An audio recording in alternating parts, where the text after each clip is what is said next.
Welcome to Convention Lunch Break. I'm Rob Cox of Reuters Breaking Views. I'm here with Bob Cusack of The Hill, and our guest today is John Taylor, the inimitable professor of Stanford University on economics, who is, of course, the author of the Taylor Rule. So, John, tell us a little bit about what you think about the Romney-Ryan plan to save America's fiscal problems and whether we should all believe it. Well, you certainly should believe it because it's the plan out there to deal with the deficit, get economic growth moving, and we really need it because growth has been very slow, just 1.5% the last quarter, unemployment staying very high.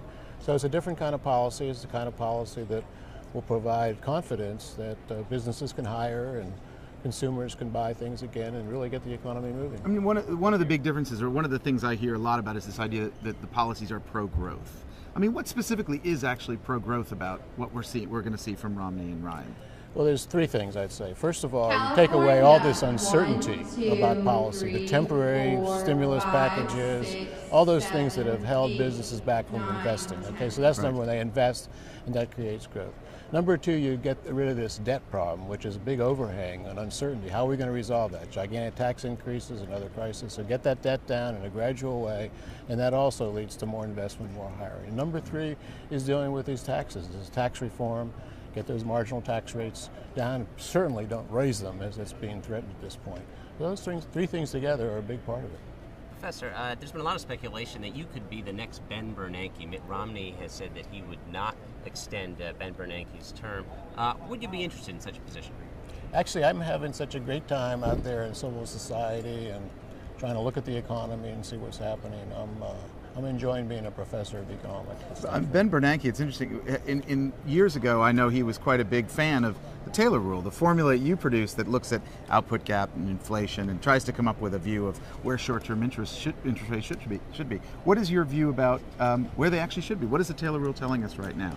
The most important thing it's telling us is to get back to a more rules-based policy. I think the quantitative easings, the twists, all these highly discretionary interventions, I don't think have helped. They've led to more uncertainty, we were talking about a few minutes ago. So a more rules-based policy, like we had in the 80s, like we had in the 90s, like we had until recently, I think would be a big part of a Do you think that better program. Quantitative easing and a lot of this sort of loose monetary policy that we've seen, do you think it's actually caused harm to the economy?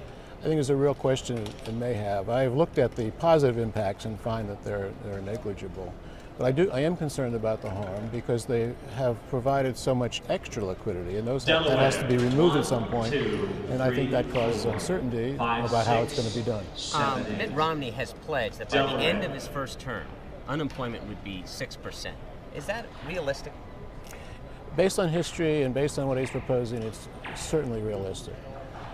Remember, the last deep recession we had in the early 80s, we had growth that was almost 3 times what we've had now, huge job creation. And so that's what can be done. That's why I think it's so important for Americans to understand what this policy is, why it's different than what we've been having recently, and what it's so close to what has worked in the past. And I think we can certainly do that. Get growth up, 4% growth rather than this 2% growth, and I think it'll really make a huge difference to people's lives. Well, thank you for coming out today. Try to keep dry out there, and enjoy the convention. Thank you for having me. Thanks a lot.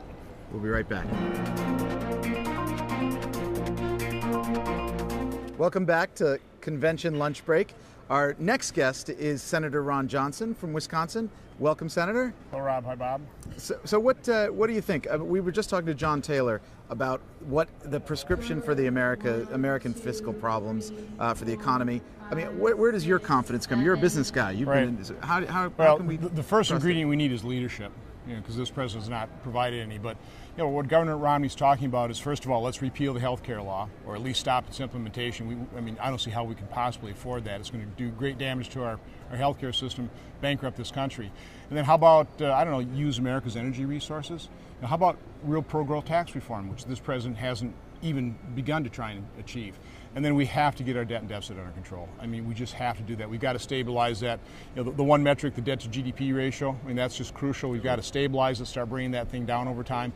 That's exactly what the Ryan budget, that's pretty much its key metric in terms of how you do that. You can't do it shock treatment. It's got to be gradual over the years, and I think that's exactly what Governor Romney, in selecting Paul Ryan, certainly confirmed what I knew about Governor Romney. He's serious about solving the problem, putting forward real solutions. Along those lines, you're from Wisconsin, Paul Ryan from Wisconsin. Is Mitt Romney going to win Wisconsin? Oh, I think so. People ask me, so you think Wisconsin's in play? Of course it is. I mean, take a look what we did in 2010. We really did turn a blue state red. On what issues? Basically, I ran on the fact that we have to repeal the health care law, and our debt and deficit is unsustainable. Well, what's happened in 2 years since that? The health care law is closer to implementation, a very unpopular bill, and we've added about $2.5 trillion to our nation's debt. So the conditions haven't changed. Obviously, Governor Walker, won in the same election, and then he stepped up to the plate and led. Made some tough decisions. The legislature took some tough votes. They fixed the problem, and then the voters of Wisconsin, God love them, actually supported elected officials that had that courage to really solve the problem. So I'm very optimistic. I think the 10 electoral votes in Wisconsin will go to the next president, Mitt Romney. You were one of the first to call for Todd Akin to step aside in that seat.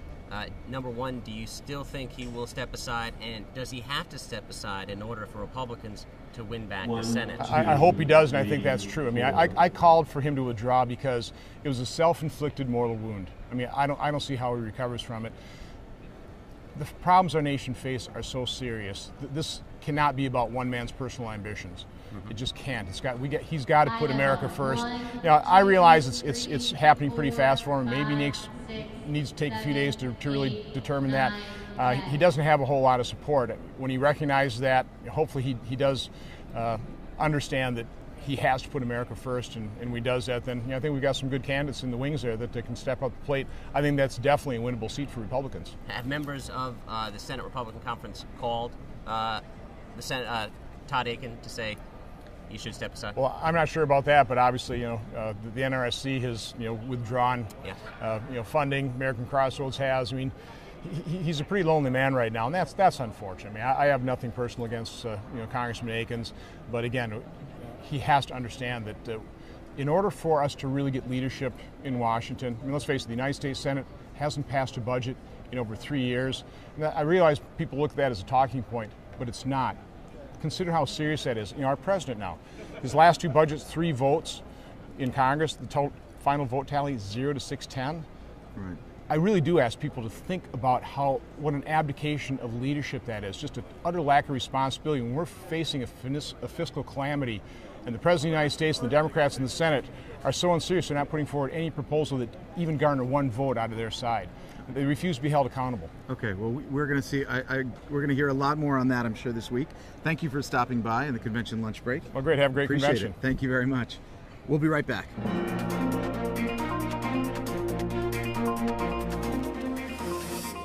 Judy Kurtz, the Hill's gossip columnist. We're here at Gossip Minute. A lot going on here at the convention. Celebrities, parties. What's the latest, Judy? Lots of stuff to talk about. Of course, it may be raining, but that hasn't kept the celebrities away from this convention. Yesterday, we caught up with Blues Traveler frontman John Popper, and he is actually very vocal about his political views. He was playing this rally for Ron Paul. It was a Ron Paul beach rally, beach party rally, if you can get that visual in your head.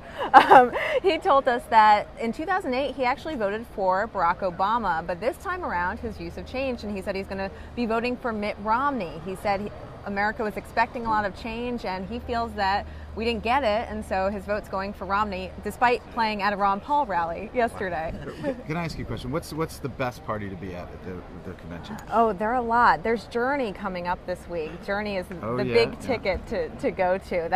That should be fun, and we might get a White House crasher sighting. I hate to say it, but the Journey guitarist is dating Mikhail Salahi, who is one of the White House crashers. So Kid Rock. I mean, there are some celebrities here. A lot of musicians have been making the trek to Tampa this week, so a lot of musical parties, a lot of entertainment happening. But Lynyrd Skynyrd was canceled. Lynyrd Skynyrd was canceled because of the weather, but yesterday at this Blues Traveler concert, they were going strong. It was a rowdy crowd with rain pouring down, but they had their drinks up in hand, and it was really rocking. Mitt Romney really needs those Ron Paul supporters, so that's a good sign for the fact that getting them drunk so that they'll definitely Blues Traveler is on board with the Romney campaign. Okay. Absolutely. Well, thank you very much, Judy. Appreciate you coming on to the convention lunch break, and we'll be back again tomorrow from the convention here in Tampa.